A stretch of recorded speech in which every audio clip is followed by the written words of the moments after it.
This is Kelly Sullivan, Executive Director for the IBE, and today I have 3 questions for our Chairman of the Board, Tony Manning. Tony, thank you for being here today. My first question for you is, how did you become involved with the IBE?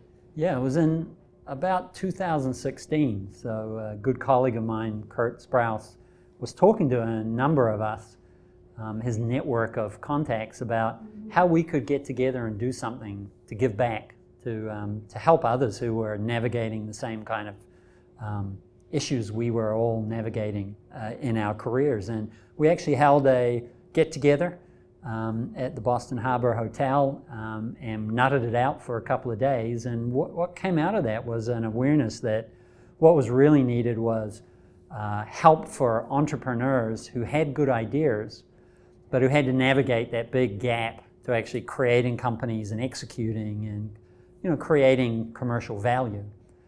So the IBE grew out of that concept being, can we help to educate? Can we help to mentor?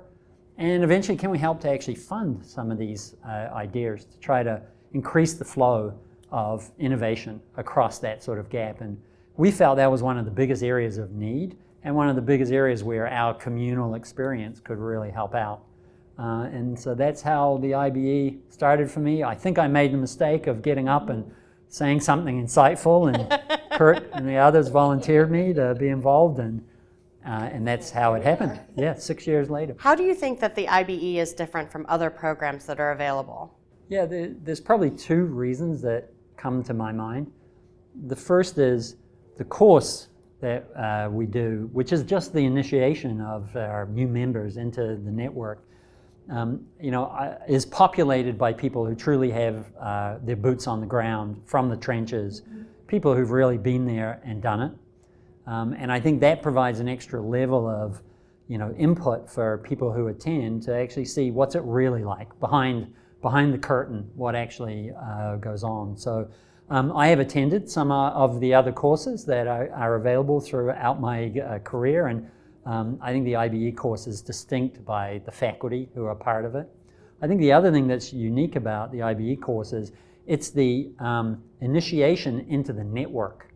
And so I think one of the big differences is when participants leave this course, it's just the beginning of their journey. The network now is quite extensive.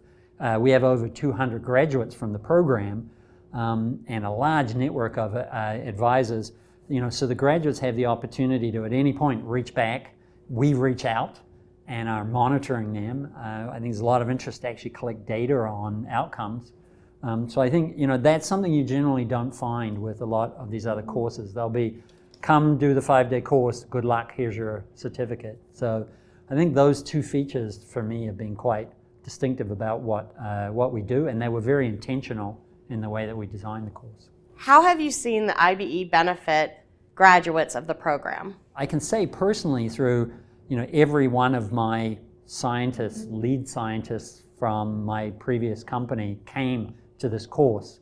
So I got to see them very intimately afterwards and follow them. And it was very clear for me. You could see the change in them. They understood this was more than just the science game. This is the business of science. And I can say the productivity from our internal research, the projects we had, the value we created, I think were directly impacted by the knowledge and the network that the people could access through the IBE. So I'm pretty sure, in the absence of the hardest metrics, that the outcomes are far, far better than what would otherwise have happened if individuals didn't get a chance to get engaged in the network.